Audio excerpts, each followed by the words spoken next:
നിയമസഭയിൽ ഇപ്പോൾ സിപിഎമ്മിനെ ഏറ്റവും അധികം തലവേദന സൃഷ്ടിക്കുന്നത് മുഖ്യമന്ത്രി വി ഡി സതീശനോ ആഭ്യന്തരമന്ത്രി രമേശ് ചെന്നിത്തലയോ അല്ല, മറിച്ച് അമ്പലപ്പുഴ എംഎൽഎ ജി സുധാകരനാണ്. 2026 നിയമസഭാ തെരഞ്ഞെടുപ്പിൽ അമ്പലപ്പുഴ മണ്ഡലത്തിൽ നിന്നും സ്വതന്ത്രനായി മത്സരിച്ചു വിജയിച്ച ജി സുധാകരൻ കേരളത്തിന്റെ 16ാം നിയമസഭയിലെ ഏറ്റവും മുതിർന്ന അംഗമെന്ന നിലയിൽ പ്രോ ടേം സ്പീക്കറായി ചുമതലയേറ്റിരുന്നു. പിന്നാലെ സിപിഎമ്മിനെ പൂട്ടുന്ന രീതിയിലാണ് ജി സുധാകരൻ സംസാരിച്ചിട്ടുള്ളത്. പിണറായി വിജയനിട്ടും മറ്റ് സിപിഎം നേതാക്കന്മാർക്കും കണക്കിന് കൊടുക്കുന്നുണ്ട് സുധാകരൻ. രാഷ്ട്രീയ ഭേദമന്യേ തന്റെ അഭിപ്രായങ്ങൾ പ്രകടിപ്പിക്കുന്നതിൽ അദ്ദേഹം മടി കാണിക്കാറില്ല. കിഫ്ബിയുടെ പ്രവർത്തനങ്ങൾക്കെതിരെ ഒളിയമ്പുകൾ തൊടുക്കുന്നതിനിടയിലും മുൻ ഉദ്യോഗസ്ഥരെയും മറ്റും വിമർശിക്കുന്ന വിഷയങ്ങളിലും അദ്ദേഹത്തിന്റെ ഇടപെടലുകൾ സഭയിൽ ചർച്ചയായിട്ടുണ്ട്. സിപിഎമ്മിലെ ആഭ്യന്തര തർക്കങ്ങളെ തുടർന്ന് പാർട്ടി വിട്ട സുധാകരൻ ഇത്തവണ UDF പിന്തുണയോടെയാണ് മത്സരിച്ചത്. പതിറ്റാണ്ടുകളായി കേരള രാഷ്ട്രീയത്തിൽ നിറഞ്ഞു നിൽക്കുന്ന അദ്ദേഹം മുൻ മന്ത്രി എന്ന നിലയിലും തന്റെ വാക്ചാതുര്യവും നിയമസഭാ നടപടിക്രമങ്ങളിലുള്ള അറിവും കൊണ്ട് സഭയിൽ സജീവമായി തന്നെ തല ഉയർത്തി നിൽക്കുന്നുണ്ട്. നിയമസഭാ ചർച്ചകളിൽ തന്റെ അനുഭവ സമ്പത്ത് വെച്ചുകൊണ്ടുള്ള കൃത്യമായ മറുപടികൾ നൽകുന്നതിലും വിഷയങ്ങളിൽ വ്യക്തമായ നിലപാട് സ്വീകരിക്കുന്നതിലും അദ്ദേഹം എന്നും ശ്രദ്ധ പുലർത്തുന്നുണ്ട്. കഴിഞ്ഞ ദിവസം മനോരമ ന്യൂസ് ചാനലിൽ നടന്ന സംവാദത്തിനിടെ സിപിഎം എംഎൽഎയും മുൻ ധനമന്ത്രിയുമായ KN ബാലഗോപാലിന്റെ നിലപാടുകളെ എണ്ണി വിമർശിക്കുന്നുണ്ട് സുധാകരൻ. തന്റെ അനിയന്റെ സ്ഥാനമാണ് ബാലഗോപാലിനുള്ളത്.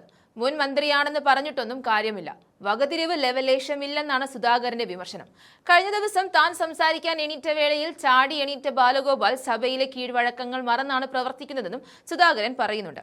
കഴിഞ്ഞുപോയ വിഷയത്തെപ്പറ്റി വിമർശിക്കാനാണ് ബാലഗോപാൽ എണീറ്റത്. അതിന് സഭാചട്ടം അനുവദിക്കുന്നില്ല. അതുപോലും അറിയാതെയാണ് ബാലഗോപാലിനെ പോലുള്ളവർ സഭയിൽ വരുന്നത്. അടുത്ത പിണറായി വിജയനെ പോലും മുതിർന്ന നേതാക്കന്മാർ ഇരിക്കുന്നുണ്ട്. ഒന്ന് പറഞ്ഞ് മനസ്സിലാക്കേണ്ടതായിരുന്നുവെന്നും സുധാകരൻ ചൂണ്ടിക്കാട്ടി. കഴിഞ്ഞ ദിവസം സഭയിൽ സംസാരിച്ച ജി സുധാകരൻ മുസ്ലിം ലീഗ് എന്ന പാർട്ടിയെക്കുറിച്ച് പറഞ്ഞ വാക്കുകൾ വൈറലായിരുന്നു. അതിന് മന്ത്രി PK ബഷീർ മനസ്സ് നിറഞ്ഞ് നന്ദി പറഞ്ഞതും നമ്മൾ കണ്ടു. എന്തായാലും ജി സുധാകരന്റെ ബാലഗോപാൽ വധത്തിന്റെ വാക്കുകൾ കേട്ടു നോക്കാം. ആ ഒരു പ്രശ്നം ഉണ്ടായത് എന്നെ 3 തവണ വിളിച്ചു. ഞാൻ എഴുന്നേറ്റ് നിൽക്കുക.